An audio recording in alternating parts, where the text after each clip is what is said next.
Mlango wa mwisho wa mtu kuifikia hatima yake ni eneo la nini?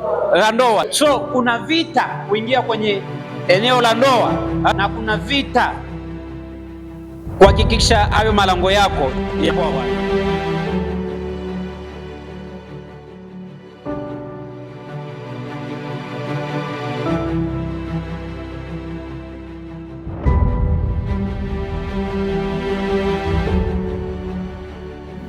Kuna nyumba ila pembeni wanalimalima mahindi.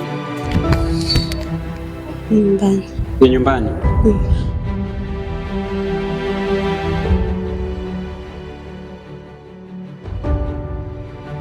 Bwana Yesu asifiwe. Kwa majina naitwa Helen Mlunga, ni muumini wa Light Road Ministry. Napenda kumshukuru Mungu, mtumishi wa Mungu alituombea. Kwa naomba mume wangu anapata kazi. Niliandika na kwenye maombi. Mume wangu anapata kazi siwe inakosekana. Yaani kazi ikiisha apate kazi nyingine. Napenda kumshukuru Mungu kwa hilo. Kazi sasa hivi anapata kazi mpaka anachanganyikiwa. Nyuma alikuwa hivyo akipata kazi kumlipa ilikuwa changamoto. Napenda kushukuru Mungu kwa hilo.